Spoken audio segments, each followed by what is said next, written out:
Para mitra di episode ke episode di waktos ka waktos ayeuna dongeng Pancatunggal karangan Kiliksa nincak bagian ke-24. Mangga ngaturkeun nuhun mugi-mugi dongeng-dongeng ti mangga ofisial tiasa katampi kalian kamingahan nyangakeun bae ka wargi-wargi sadaya.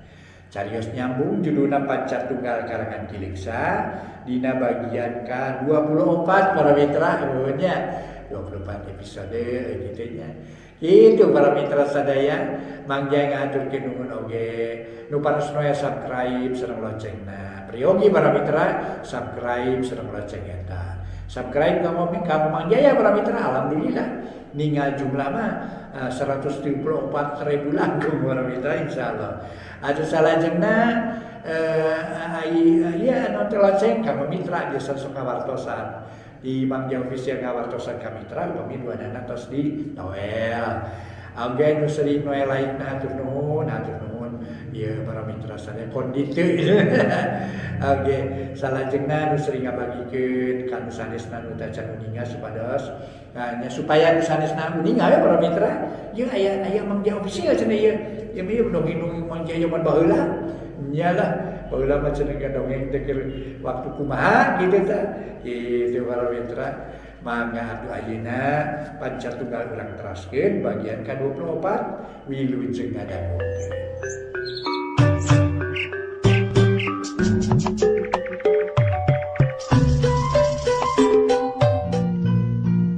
Para mitra kaum dangu, wilujeng tepang dangu sareng acara matuh dongeng enteng pangbeberahmana. Mang Jaya sapara kanca bade neraskeun hanca dongeng nu katunda carios nyambung judulna nyaeta Pancatunggal. Ieu dongeng karangan Kiliksa ayeuna nincak bagian ke-24. Mangatu para mitra dina akhir bagian ke-23 urang sami-sami ngabandungan.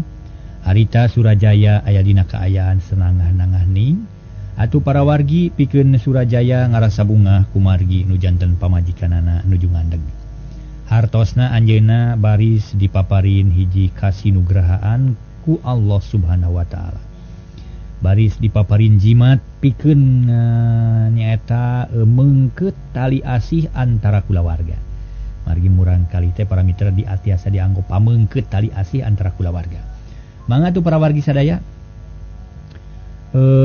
dongeng urang teraskeun para wargi sadaya carios nyambung nu judulna Pancatunggal dina bagian ke-24 mangga wilujeng ngadangukeun.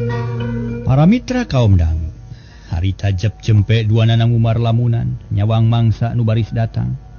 Pantes naresep mun geus boga budak orok nu bersih lintuh pikalucueun.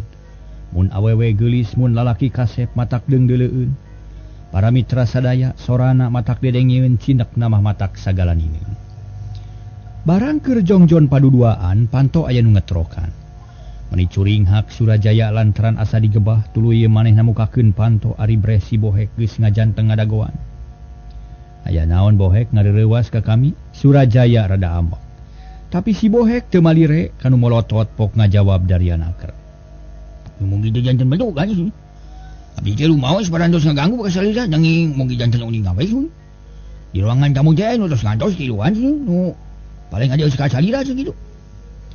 Nah saha rek naon cenah. Kana rupina mah abdi teh asa apa sih nanging sabarana ngaku cenah. Jadi dengan Sutimah di Gunung Tudu. Wewe atau lalaki Sutimah teh? Istri teh? Jawab si bohek hatena jadi deg-degan. Sabab ingat kana kajadian nu geus kaliwat. Sutimah asa kungsi ngadenge ngaran eta teh mun teu salah mah anak ulu-ulu lain, urang Cisaga. Jeung sanggean abdi ge kitu nanging manehna teh teu ngangkeun kagungan lemul di Cisaga. Ngangkeun teh di Gunung Tudu gitu. Oge teu kenaleun cenah ka ulu-ulu Madari teh da lama-lama tos lami cenah bopo sauna teh. Ari maneh apal kana rupana? Asa apal deh nanging matak samar we margi benten sareng Sutimah urang Cisaga gitu. Di macagogna tegep dikawal kuduaan gitu. Geus ka ditu maneh mah bohek lah. Keun rek disambeurkeun ku kami. Saha manehna teh asa matak lieur teuing. Cek Surajaya semu jengkel tuluy nyampeurkeun deui kanu jadi pamajikanana. Sedang si bohek ngaleos init nyampeurkeun ka anak buahna. Saha Sutimah teh Kang sareng bade naon ka dieuna? Nyipar tiwi panasaran hatena dumadakan teu puguh rasa. Kawas geus aya kila-kila goreng. Duka nyai da geuning teu puguh laporanana ti si bohek teh. Keun urang tepungan heula, saha atuh manehna teh nya? Jung nyai mah ka ditu heula ulah carik di dieu bisi aya naon-naon, engkang bade nepangan tamu. Mangga Kang. Nyi Partiwi teu loba omong manehna asup ka tengah imah. Bat ngadadak inget ka bapana nu geus 6 bulan taya nempo. Malah eueuh beja-bejana acan. Ari Surajaya harita teh buru-buru nepungan ka semahna. Barang serog Surajaya melawong ka Sutimah teh tela asa apal kana rupana. Ngan kaayaan Sutimah nu ayeuna beda pisan jeung sawatara waktu ka tukang-tukang. Wilujeng sumping ka Cipelang tos lami ngantosan, ceuk Surajaya bari ngajak sasalaman ka semah nu geus lila nungguan. Jeung Nyi Sutimah nangtung manggut tanah hormat bari narima kanu sasalaman. Hatur nuhun abdi parantos lami ngantosan teh juragan. Hapunten atuh margi. Nu jura repot mangga calik teh mangga. Gek duanana dariuk ari si Sawor jeung Ruhadi teu loba omong ukur neuteub ka Surajaya. Utamah kasep jeung ngandung wibawa. Sedengkeun Sutimah meuni gregeteun hatena hayang ngarontok kanu jadi inceranana. Tapi sadar kana rencana jeung inget kana kaayaan atuh nguat-nguat maneh we api-api taya kabisa, api-api taya daya. Sim kuring teh reuwas ieu sabab dibejaan ku si Bohek yen di dieu aya tamu, urang sakantenana sim kuring saja tumaros. Ieu teh tamu ti mana, saha jenengan, naon maksad sareng tujuan? Punten we, mugi keur sangawaler margi sim kuring teh asa teu puguh ieu teh asa anyar pinanggi. Mangga ulah asa-asa ceuk Surajaya daryanaker. Bari neuteub ka Nyi Sutimah nu diuk panghareupna. Sedengkeun nu duaan ngeluk tungkul bangun ajrih teu aya tanda-tanda hasud. Hatur nuhun gasik ditampi enggal dipariksa. Leres pisan abdi teh anyar pinanggih margi na ayeuna dongkap ka dieu. Pami dipercanten mah abdi teh ti Gunung Tutug ngahaja ngadeheus ka juragan teh. Nu maksana mah seja milari padamelan manawi ka Anggo. Kitu ke dupi jenengan saha? Wasta abdi mah pun Sutimah ieu pun lanceuk ka Telah Sawor sareng Ruhadi. Abdi tiluan satujuan seja milari padamelan ka juragan manawi bahan katampi, cek Sutimah. Terang-terangan nyaritakeun maksudna sarta teu asa-asa nyebutkeun ngaran nu sanyan. Sutimah, Sawor, Ruhadi. Surajaya kaget sabab ngaran-ngaran geus fungsi nempo tapi sikep eta jalma beda jeung barit. Laras kitu pisan wasta abdi teh juragan. Nya kaharti atuh ku kuring tapi kuring kungsi ngadenge. Ieu nu ngaran Sutimah jeung Sawor urang Cisaga leungit sawatara waktu ka tukang. Ari saderek Sutimah mana atuh ieu teh? Nah ieu teh ke. Sutimah mana ieu teh ke. Saderek teh naha putra Padmadari atawa lain? Jeung deui ari Sawor putra Sugala atawa lain? Abdi mah teu kenal ka jalmi-jalmi nu disebatan me. Margi pun bapa sareng pun biang tos lami teu aya abdi mah di sanes di Cisaga nanging ti Gunung Tutug. Nu ngadidik sareng ngabarah abdi Aki Wanara alias si Jamrong, ceuk Nyi Sutimah teu euleum-euleum ngomongna. Di mana Gunung Tutug teh? Palih kidu caket Gunung Panjang. Surajaya ngahuleng. Nginget-nginget eta ngaran tapi asa kakara harita ngadenge Gunung Tutug jeung Gunung Panjang. Duanana asa aneh Surajaya jadi cangcaya. Teu pati percaya kana omongan Sutimah. Malah boro-boro hayang narima jadi pagawe ka semah ge teu pati narima. Kumaha juragana aya lowongan terpih henteu kanggo abdi.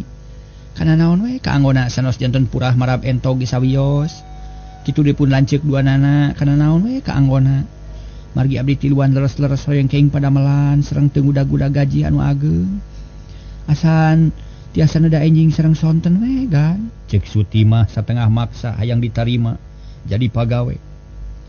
Ari padamelan mah memang seueur. Tapi ari nampi padamel enggal mah teu aya lowongan. Margi padamel seueur, tos aya nu nyepeng masing-masing bagianana. Tukang masak aya, tukang kebon aya, tukang urus kuda aya, tukang awal dagangan aya. Kitu deui nu jadi kapala pagawe lengkep teu aya nu kurang janten kanggo ayeuna mah rupina moal tiasa. Ceuk Surajaya langsung nolak kana maksud jeung tujuan Sutimah. Kumaha tumerapna ka Sutimah para wargi? Sutimah ngahuleng manehna ngarasa jengkel ku jawaban ti Surajaya. Tapi teu getas harupateun manehna matakeun elmuna keur ngaleuleuskeun hate Surajaya. Sangkan daek narima jadi pagawe sanggeus cacap mapatkeun jampena pok nyarita deui. Juragan abdi teh laras-laras meryogikeun padamelan. Maksad abdi teh sanes milari gaji nanging asal tos menakna dawe tos sakitu ge untung. Margi kaemut ku abdi jeung tibatan maling mah sae keneh nyuhunkeun padamelan supados teu ngarugelkeun batur kitu maksud teh juragan. Nya kaharti eta ge kaharti. Tapi da kumaha atuh da pagawe di dieu teh geus loba geus aya nu nyang hareupan. Kana naon atuh juragan sawios we janten pura sasapu oge. Surajaya ngahulang ngamikiran eta pamenta Sutimah sabatur-batur. Lila-lila pikiran Surajaya jadi teu tetegeun ku pangaruh ilmu Sutimah nu geus teu raka Surajaya akhirna Surajaya nyarita deui. Keula kuring rek badami jeung nu jadi pamajikan. Unyuk sumangga abdi masih jangan tosan di dieu juragan. Leos Surajaya ninggalkeun semahna muru ka tengah imah rek nepungan nyipar tiwi Sutimah jeung sawor katutur hadi patingis teu sirikna surak bakating ku bunga. Sabab usahana geus aya tanda-tanda rek hasil. Desek nyai lah ulah elehan tang tu ditarima. Jeung deui lamun aya nu nanyakeun madari jeung sugala sebutkeun aya kitu wawu kitulah. Da urang malin urang Cisaga tapi urang Gunung Tutug. Cek sawor hahareosan mere sumanget ka adina. Ulah hari wangkang kuring moal eleh ku Surajaya pokona mah tujuan urang bakal hasil. Mulai basa gagal pokona mah. Cek Sutimah geus ujung. Sabab boga angkeuhan yen dirina boga ilmu warisan ti Aki Wanara. Akang percaya tapi kade sing hati-hatinya. Sawor tetep mepelingan sangkan niatna hasil kalayan juga mati. Kocapkeun para wargi sadaya Surajaya harita muru ka tengah imah. Nepungan pamajikanana kasampak nyipar tiwi keur diuk sorangan. Inget kanu jadi bapak geus lila teu patepung. Atuh ari jawa salakina reuwas pok nanya. Saha tamu teh Kang sareng bade naon cenah maksudna? Surajaya can waka ngajawab. Gek calik gedengeun pamajikanana terus ngarahuh narik napas jero. Ngahulang bangun bingung mikiran pamenta Sutimah jeung baturna. Kumahanya. Carioskeun we Kang pikabingangeun atana pipi kasedihieun. Piuntungkeun atawa pirugeleun katinggalna saperos anu bingung kitu akang teh. Nyipar tiwi nanya deui panasaran hayang buru-buru nyaho. Kieu nyai. Semah teh ngaranna Sutimah, hiji ngaran anu geus dikenal ku akang. Sarta kungsi datang ka dieu baheula, taina datang deui dina kaayaan nu beda. Jeung maksud sejen ngan aneh. Bare tomah lemurna teh di Cisaga tapi ayeuna mah ngaku ti Gunung Tutug. Sarta ngaku anak Aki Wanara alias si Jamrong. Ari tujuan rek menta pagawean naon bae nu bisa dijalankeun kitu omonganna teh. Tapi duka teuing aiderna mah. Taina akang rek badami jeung nyai. Na kudu kumaha ieu teh? Tarima atawa ulah? Cek Surajaya bari neuteub menta saran kanu jadi pamajikan. Ngahuleng nyipar tiwi sabab teu bisa mere jawaban da puguh teu pati nyaho kana urusan pagawe. Jeung di didinya geus loba pisan pagawena. Rupina mah abdi mah moal tiasa nangtoskeun Kang, segala rupina nyangakeun we ka engkang na bade ditampi atawa moal. Mun nilih kana pagawean mah memang teu kudu ditampa, sabab unggal pagawe geus aya nu nyekel tapi manehna maksa. Maksa teh maksa kumaha Kang sareng naon margina make maksa? Ai maksudna mah jeung tibatan jajaluk atawa maling leuwih hade menta gawe. Sawios teu digaji ge asal medakna da sore isu. Tak kitu we nyaritana teh tapi duka ari jero-jero nama. Dupi katinggalna jalmi sangsara tapi jalmi mampu. Cek nyipar tiwi. Balik ka malik panasaran hayang nyaho kana kaayaanana. Mun ieu kana pakaian mah memang jalma miskin sabab pakaian ngan saukur napel sarweh jeung kuleuheu. Nyan jiga urang gunung ngan dina nyarita sonagar jeung pertengtang tak ieu nu matak bingung teh. Na manusia naon atuh teh senyana. Pami kitu masih ngatos-atos atuh Kang bilih jalmi anu niat awon. Api-api milari pada melan ari buktosna bade nipu atawa pingarah ngarina. Tabilih kitu kade sing waspaos Kang. Nya kumaha atunya? Saena mah badan teh sareng Kang Bohek. Tanya kitu lah urang badamikeun lah jeung si Bohek. Harita keneh Surajaya nyaur si Bohek disaur anu disaur gancang nyampeurkeun. Barang si Bohek harita para mitra geus nyampeurkeun. Gek diuk nyang hareup kadunungan hatena ngarasa heran sabab disaur dadak-dadakan. Kuring ngahajang ngangkir ka maneh nu maksudna rek nanya ngeunaan semah tadi. Kumaha ceuk pikiran manehna eta teh Sutimah urang Cisaga atawa lain? Cek Surajaya nanyakeun heula asal muasalna. Subawi nilih kana rupina mah laras teh putra ulu-ulu madari aden. Urang Cisaga sung nanging ringkak paripolana sia benten kitu. Sarta dangongna teh benten deui. Banyak komo dangakuna teh ti Gunung Tutug cenah kitu. Jadi putusan kumaha teh urang kira-kirana? Duka atuh bingung abdi den. Keuna atulah di pikiran eta mah ayeuna kuring rek nanya ka maneh. Kumaha mun nambahan deui pagawe? Namoan mubah? Naon nu merlukeun tambahan pagawe? Cek Surajaya dari anaker. Oh, ngalamar pada Balanda den. Nya ngalamar pagawean. Mun kitu mah jaya lebatna tuh mau diambi sun. Margi di istal ada anu purah mikeun dai kuda. Di dapur teh anu purah maraban hayam kitu. Eta mah mangawe kan dunia mutan. Nah, peryogi dicami adalah henteu. Nah, dari lowongan mah aya den. Cek si Bohek kacidang ngaharepkeunana sang kandununganana namahan pagawe. Nyari kitu cara nama atuh bisa meureun. Tantu kukuring rek ditarima tapi kade sing apik nitenanya. Lantaran aya tanda-tanda aneh dina dirina. Pokona sing bisa ngalampahkeun teu bisi ngalampahkeun teu uni. Bisi ukur api-api tapi muga-muga we sing jujur, sing getoa jeung sing ala gawena. Sawios perkawis ngurus pada mah den. Abdi bagianana. Kumaha anu teu beres mah langsung saya dipecat we kitu. Cek si Bohek aksi pisan. Sabab boga wewenang keur bilih pagawe. Heug ari kitu mah urang putuskeun tarimanya. Nuhunnya sakitu den. Kumaha ieu nyai satuju henteu? Surajaya nanya kanu jadi pamajikanana nu katelah nyipar tiwi. Abdi mah sajang iringan we Kang teu langkung engkang. Nya ari kitu mah nuhun atuh. Sarerea geus rampung pikeun narima Sutimah jadi pagawe di dieu ngan kade sarerea kudu waspada. Kudu milu mikiran sangkan bisa nyegah kana naon-naon nu bakal kajadian. Bisi Sutimah matak ngajadikeun mamala ka urang sarerea. Ari maneh Bohek ku kuring dibere tugas sangkan buru-buru mere iber ka urang Cisaga. Yen di dieu aya nu ngaran Sutimah jeung sawor nu ngaku-ngaku urang Gunung Tutu. Maneh manehna sina diteang ku kolotna, tapi kade jenisna ulah nyaweun. Oh sing kitu mangga den kaharos. Si Bohek satuju pisan. Jung Madawi jeung Mang Kayim kuring tempungan deui semah rek ditarima jadi pagawe di dieu. Si Bohek amitan para wargi tuluy ka tukang rek nepungan Mang Kayim. Ari Surajaya nyampeurkeun deui ka para tamu nu keur ngadaguan di rohangan tamu anu rada nengang pernahna. Rada anggang ti patengahan barang Serog Sutimah jeung baladna menis sikap hormat jeung sopan. Kuring rek nanya heula, nanyaan anjeun tiluan teh hayang digawe di kuring. Nah eueuh tujuan anu sejen. Surajaya ngamimitian nyarita bari mencerong ka Nyi Sutimah. Juragan abdi sareng pun lanceuk laras-laras hoyong ngadamel dupi tujuan anu sanesna mah teu aya deui kajabi ti hoyong kenging nadawe sore isu margi abdi teh jalmi sangsara juragan.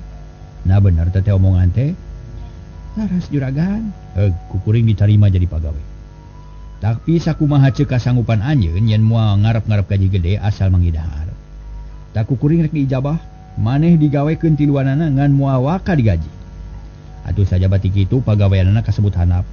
Dari awewe naon teh dari nu sejen mah. Geus aya nu nyekel Sutimah purah marab ingon-ingon kaya ning hayam entog soang jeung sajamana. Ari sawor jeung Ruhadi ngurus istal, purah miceunan tai kuda jeung bersihan istal ta eta nu can aya nu migawe teh. Kumaha kira-kira sanggup? Cek Surajaya. Terang-terangan yen moal waka ngagaji. Aduh juragan sakitu ge kanggo abdi matos pirang-pirang nuhun.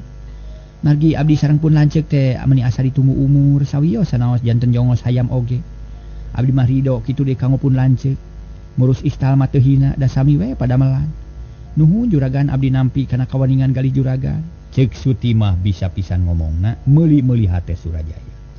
Ari kitu mah jung ka jero tepungan Mang Kayim. Sabab eta nu purah ngurus pagawe di jero imah. Ari purah ngurus pagawe sakabehanana si Bohek mun aya naon-naon nanyakeun ka manehna. Kunjuk sumangga juragan hatur nuhun. Sutimah surak dina hatena sabab usahana geus hasil kalawan lancar. Bisa ditarima jadi pagawe di Surajaya, langkah mungaran geus kaliwat kari-kari ngatur lengkah satuluyna.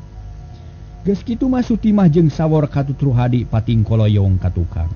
Rek nepungan Mang Kayim kasampak Mang Kayim keur badami jeung si Bohek ngajalankeun parentah dunungan. Ieu teh pada meleenga den. Mang Kayim nanya kanu kakarek daratang, kituna bari mencrong ka sawor sabab moal kasamaran. Da pugukung si tepung jonghok pisan tapi kaheran Mang Kayim teu dikedalkeun sabab geus dibejaan ku si Bohek. Laras juragan abdi teh pada meleenga. Nah jang ngadeheus ka salira bade antososkeun tugas abdi nah kana naon? Tanya atur-atur kadinya lah Mang Kayim. Sok we nya kuring aya geus nyarenkeun ka Mang Kayim. Pangga den. Mang Kayim para mitra sadaya harita teh beres di serenan pagawe. Samalih tadi Sutimah geus nyarita ka Mang Kayim. Bari dodongkoan tukangeunana narangtung dua lalaki nu sarua niron-niron anu dusun jeung eraan. Jadi kitu saja dengan Nyai. Jeung deui saha ieu? Mang Kayim nunjuk ka sawor jeung Ruhadi. Abdi mah pun Sutimah ieu Kang Sawor, ieu Kang Ruhadi. Nyi Sutimah nunjuk lanceukna nu dua. Kawi ti lemur mana? Ti Gunung Tutu. Muhun atuh. Akur jeung laporan ti Mang Bohek. Kapala pagawe di bumi hayu tuturkeun Mang. Mang Kayim nangtung leos init muruk ka dapur dituturkeun ku tiluan. Tekung si lila tepi kanu dijugjug di dapur tepung jeung hiji awewe gendut mun di karaton mah kapalamban. Urang ngurus juru masak jeung koki eta awewe katelah mawiwit atawa ceuk Partiwi mah biwiwit tapi kulantaran geus kolot urang anggerkeun we mawiwit. Mawiwit ayeuna ieu pagawe anyar ye atur ku umanya purah maraban hayam esoang entog meri jeung ingon-ingon sejen. Baik pasrahkeun kuring mah arek nepungan sakri ye masrahkeun pagawe lalaki.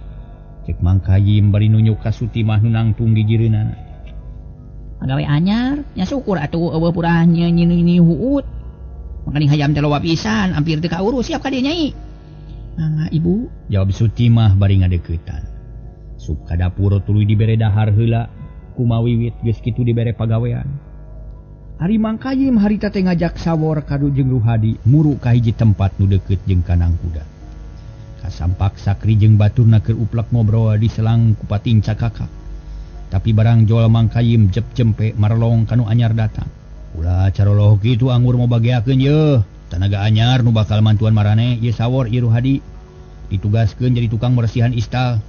Pek atur ku Sakri, mun aya naon-naon parentahkeun ieu dua jalma. Ceuk Mang Kayim bari nunjuk ka sawor jeung Ruhadi. Tapi Sakri jeung Uman katut nu sejen kalah olohok sabab geus arapal kana ngaran sawor nu kungsi ngabegal teh. Ai nah kalah carolohok, omongan emang teh kada inget tawan deui teh.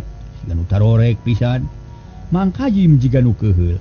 Tapi ari hareta mah hatena mah geus ngarti kana naon-naon nu karasa ku anak buahna.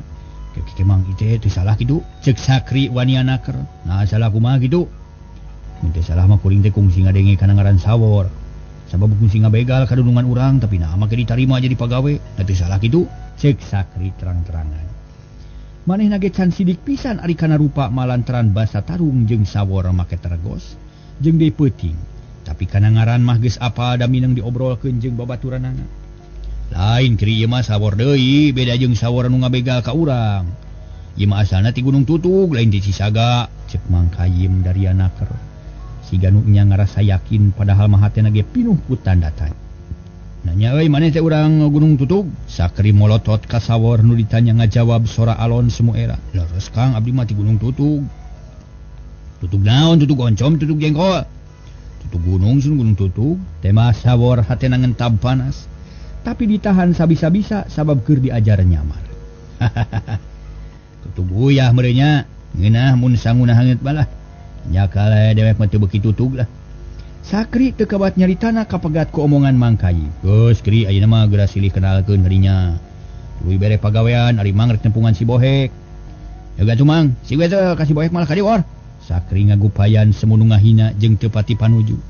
Sawor jeung Ruhadi nyalampeurkeun gek diuk dina bangku teu pati hegar. Niro-niro nu tumamu sarta loba ka era padahal hatena mah panas menipating harea. Ari Mang Kayim ngalios init nyampeurkeun ka si Bohek anu ngadaguan di kamarna. Ari serog Mang Kayim kadinya si Bohek langsung nanya bari melong. Sanyoek dudus ka Cisaga je Mang? Kudu ayeuna cenah ada buru-buru rengsi je kade ulah geru je bising kanyawan ku barudak. Oh mun ujang satuju mah Mang werek init ka Cisaga keun wae lah. Teu kudu beja kadunungan. Pagawe anyar mah geus dipasrahkeun ka tukang urusna.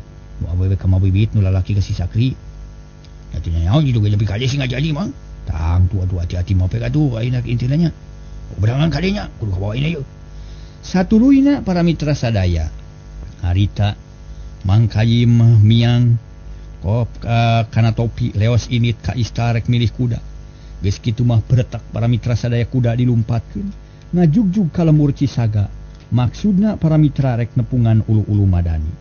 Rek ngabejaan di eta tempat aya nu ngaranna sawor. Jeung hiji awewe para mitra sadaya anu memang aya ngahaja menta pagawean anu katelah Nyi Sutima. Kocapkeun para wargi sadaya. Jauh teu burung cunuk anggang teu burung datang bakat ku dikeureuy. Harita para wargi sadaya Mang Kayim geus anyog ka Cisaga. Samalih teu digamarkeun itu ieuna kumaha manehna ngobrol jeung urang Cisaga. Ka ulu-ulu madani jeung para mitra. Manehanana ngobrol ka Sugala. Kocapkeun harita Sugala geus anyog ka tempatna Surajaya. Sugala jeung ulu-ulu daratang bangun rusuh hayang buru-buru tepung jeung nu jadi anak. Hayang buru-buru jonghok nah bener aya anakna atawa lain datangna kadinya ditarima ku Surajaya. Mana nu jenengan ulu-ulu Madari? Cek Surajaya bari neuteu. Mang Bun Madari alias ulu-ulu, rupi nu jenengan Sugala mana? Iya, tema Sugala tegeg tepi karasepe. Laras kantos ka icalan tuang putra, upami laras saha jenengan anak kumaha dedeganana. Laras jim goring kalengitan anak jeung alo. Anak ngaranna Sawor lalaki, alo ngaranna Sutimah awewe. Jawab Sugala tegas. Terus disambung ku ulu-ulu Madari nerangkeun dedeganana geus kitu Surajaya ngageroan si Bohek. Torojo nu dicarukan datang poknanya. Beli aya pikeun naon deui? Bawa ka dieu Sutimah jeung Sawor buru-buru kitu. Lewat si Bohek ini tekung silila Sutimah jeung Sawor geus daratang ka rohangan tamu. Uguh meninga jenghok lantaran sareretan sidik nu datang teh kolotna. Sutimah tetep ayem malah dina hatena mapatkeun elmuna pikeun maehan ingetan kolot. Bari ngawatek aji harieum beungeut paranti ngalinglungkeun batur. Para mitra ieu para wargi. Aduh aya ajian engai harieum beungeut ye. Geus kitu mah gek diuk dina latar. Teu wanian dina kursi Sawor jeung Sutimah geus badami rek nampi kanu jadi kolot, moal ngaku ka indung jeung ka bapa satungtung cita-citana can kahonta. Salah deui wae teh. Salah jalan nih para mitra. Bapak ulu-ulu Madari kitu deui Bapak Sugala. Sim kuring ngahajang ngangkir ka dieu nu maksa derek ngabantu ka anjeun duaan. Bisi panasaran hayang sidik ka ieu dua jelema, nah bener ieu anak anjeun atawa lain. Sabab ari ngaranna mah akur Sutimah jeung Sawor. Cek Surajaya bari nunyuk kanu duaan. Diteuteub ku Madari jeung Sugala nu kerung bari melong kanu duaan tapi teu buru-buru ngajawab. Kalah pating harulang siga nu lieur tetempoan teu pati awas. Sutimah, Sawor, tangga. Harita teh para mitra sadaya Sawor jeung Sutimah tangga. Kaciri kalayan jelas ku kolotna atuh terus duanana cengkat. Tapi teu aya nu nyarita. Ari nyai nah leres kagungan ngaran Sutimah. Ulu-ulu Madari nanya ka Sutimah ngarahi ngayakinkeun. Laras juragan abdi teh pun Sutimah. Kawit di mana? Saha ibu Rama? Kawit mati Gunung Tutup pun biang serang pun bapak parantos pupus. Jenengan mah teu terang margi ngantunkeun waktos abdi alit kene. Ari abdi dipiara ku Aki Wanara. Kitu cek Sutimah dari anaker. Teu jiga-jiga nu bohong atuh ngahulang Madari narik napas bari ngarahuh teu ngomong deui. Ari ujangna bener nu ngaran Sawor? Sugala nanya ka Sawor bari melong neureuyan cidu. Mohon juragan wasta abdi pun Sawor sami sareng di Sutimah. Di Gunung Tutup margi Sutimah teh pun adi. Oh kitu. Sugala beakeun picaritaeun hatena haneueul sabab teu hasil manggihan nu jadi anak. Kumaha ieu Pak Sugala? Leres atanapi sanes? Cek Surajaya bari neuteub hatena. Hatena oge ngarasa heran nyaksian kitu. Sanes, margi jawabanna ge kitu geuning, teh mah Sugala. Kumaha sapa Madari? Sami we sanes pun anak da geuning kitu jawabna. Namu lepat ningali nakade bilih kasamaran cek Surajaya ngingetan bisi Sugala jeung Madari rusuh teuing ngilikan. Leres sanes imah margi pun anak mah moal ngaharulang kitu tangtuna ge sono ka bapa moal ngantep-ngantep teuing. Omongan ulu-ulu Madari kahartieun ku Surajaya manehna jadi bingung. Nah mungkin aya nu sarua ngaranjeng rupa, nah mungkin ieu teh hiji sandiwara. Surajaya beuki bingung. Tapi akhirna pokna nya deui. Aritos puguh kieu mah sawios ngan hampura sabab kuring geus nyapekeun ka Bapa Madari jeung Pasugala. Keun itung-itung silaturahmi ka kuring da ngahaja Matara jeung deui bisi saderek ngaraos ruga digantian ongkosna ku kuring. Cek Surajaya bari ngodok saku para mitra sadaya. Rek nyokot duit tapi Madari buru-buru nempas. Ulah Den. Malah mamang haturkeun nuhun ka Aden anu parantos ngiring cape milarian pun anak. Sawios. Ulah kaungan emutan kitu kieu margi mang mah teu ngaraos rugal. Nya nuhun atuh pami kitu mah. Satuluyna Surajaya ngajak ngobrol ka semahna sedengkeun Sawor jeung Sutimah dititah ka tukang deui. Sanggeus saradalila Sugala jeung Madari baralik deui ka Cisaga bari mawa hate nu hanyelu. Campur bingung sabab nu tadina mah geus poho ka anak ayeuna kasuat-suat deui. Gancangna carita para wargi Sutimah jeung Sawor katuturuhadi geus tepi katumetep di jadi pagawe Surajaya. Tiluanana nemongkeun hasil pagawean nu hade, nurut jeung Satya kadunungan. Tara belikan jeung tara nyieun picarekeun estu suhu jeung soson-soson dina digawe. Kaayaan kitu ngaleungitkeun rupa-rupa sangkaan goreng nu akhirna timbul kapercayaan yen Sutimah jeung baturna bener-bener pagawe nu bisa dipercaya. Komoti saprak teu diaku ku kolotna mah Surajaya jeung si Bohek. Geus teu mikirkeun deui naon-naon nu penting mah Sutimah jeung Sawor bener-bener dina digawe teu matak jengkel. Ku ayana kitu matak bunga pikeun Sutimah sabab tujuanana sabagian geus kahontal. Ngan karinuluykeun wungkul kawawuhanna beuki loba. Kaayaan geus apal kana kabiasaan di imah Surajaya geus nyaho.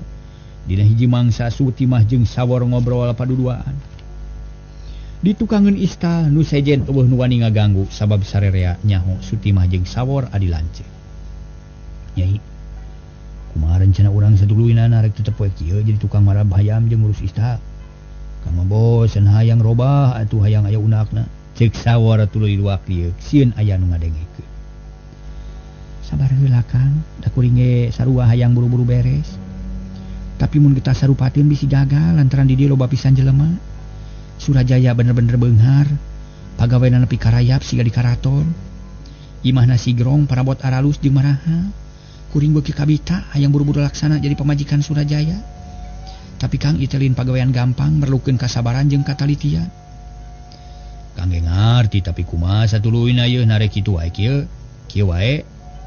Kang tu moal kieu wae Kang sabab unggah bulan kudu aya parowahan. Nu nganung harti nurutkeun beja ti Mawiwit. Si Partiwi geus kakandungan sabulan. Artina teh boga anak di Surajaya. Pa supaya aman jeung ulah aya buntutnya jagana, anak si Partiwi ulah nepi ka gede. Maksudnya kumaha? Sawor olohok sabab pamikiran Sutimah. Beuki jauh matak seunggah ngajalankeunana. Lengkah mungaran geus kahontal kalayan hade, lengkah kadua kudu meunang kapercayaan ti Surajaya. Lengkah satuluyna urang kudu boga lolongkrang nu hade. Pikeun ngasupkeun rupa-rupa pangaruh kana pagawe. Nu satuluyna sabagian pagawe nu dianggap berat kudu leungit ti dieu. Jaga mah satuju tapi naon heula nu digarap. Neangan kapercayaan ti dunungan. Nya kaharti ku akang tapi kumaha carana? Nya kuring rek ngemat maung, eta maung sina ngaganggu kana kuda anu aya di jero istal. Pagawe Surajaya mau aya nu mampu ngalawan eta maung. Tadi dinya akang kudu digawe maung elehkeun. Mun perlu paehan mun eta hasil Surajaya bakal neuneun kepercayaan ka urang. Cek Sutimah bari pepeta tuluy luak lieu. Bisi aya nu ngadengekeun para wargi sadaya. Halus atuh. Sanggup akang mayan maung tapi raha ngajalankeunana mun bisa mah ulah lila. Isukan orang cobaan. Yo atuh siap. Geus kitu mah Sutimah jeung Sawor papisah deui. Sutimah muruk ka dapur rek nuluykeun pagaweanana. Ari Sawor ngajewang sosodok tai kuda tuluy digawe sakumaha biasana. Para mitra kaum dangu, kocapkeun di dapur Mawiwit keur ngobrol jeung baturna, malah mah Nyi Partiwi ge aya di dinya. Nempoan nu digarawe sup Sutimah ka jero dodongkoan si ganunya ajrih kadunu-kudunungan padahal hatena mah geus ngageremet rek ngalini. Sutimah ka dieu heula sakedeung. Mawiwit ngageroan. Mangga mah bade aya pikir saeun naon mah. Rek nitah tapi kade sing bener migawena ieu teh bakatul pai sing alusnya. Sing loba kalapana kanggo haturan Aden. Cek Nyi Wiwit mimiti mere pagawean sejen ka Sutimah. Mangga mah ku abdi bade dipidamel. Cek Sutimah bari tuluy ngalaksanakeun eta pagawean. Bakatul dibungkus di alus-alus. Tuluy dibubui di hawu dirungkupan ku lebu panas. Sajerono digawe Sutimah mikir dina hate nah cobaan ayeuna atawa ulah ngaguna si Partiwi. Hate Sutimah jadi ngagolak antara hayang buru-buru laksana ka Surajaya jeung kasabaran. Sakapeung hayang buru-buru ngabinasa Partiwi ku jalan naon bae. Sakapeung hayang diajar heula ngabulaan Surajaya itung-itung sakola. Tungtungna hate Sutimah jadi teu puguh rasa. Ras inget kana kanyeri hate, ras inget ka Partiwi nu dianggap geus ngarebut hancenganana. Nama kenungguan lila-lila teuing ayeuna aing rek nyoba-nyoba nah ilmu akiwana rate mati atawa henteu. Aing bisa ngasupkeun warjit kana ieu pais bakatul. Mun diasupan memerang awi tangtu leta si Partiwi bakal jadi kanal jeung heuras. Nu balukarna moal bisa ngomong rasakeun sia dicoba sia ku aing mah. Cek hate Sutimah bari terus kaluar ti pawon. Neangan awi nu baseuh keneh luareun pawon. Kaparengan aya sesanyieun pager Nyi Sutimah luak lieu heula. Bisi aya nu nalingakeun tapi tetela aman. Nyi Sutimah ngerik memerang awi. Sanggeus bakatul para mitra sadaya. Meunang hapunten. Sanggeus meunang dikepeul buni pisan sup de ka pawon. Kop kana adonan bakatul nu can dibungkus tuluy digalokeun sina ngahiji. Jeung bakatul kitu dijampean sakumaha nu geus diajarkeun ku Aki Wanara. Aki ilmu ti Aki dipenta hasiatna sing mati. Leta si Partiwi sina kanal sina heuras sangkan teu bisa ngomong. Geretes hate Nyi Sutimah terus mungkus bakatul di alus-alus. Sutimah geus asak bakatul teh? Cek Mawiwit sanggeus rada lila, kituna teh bari melong ka Sutimah. Aktos na CF di para mitra. Iya, iya.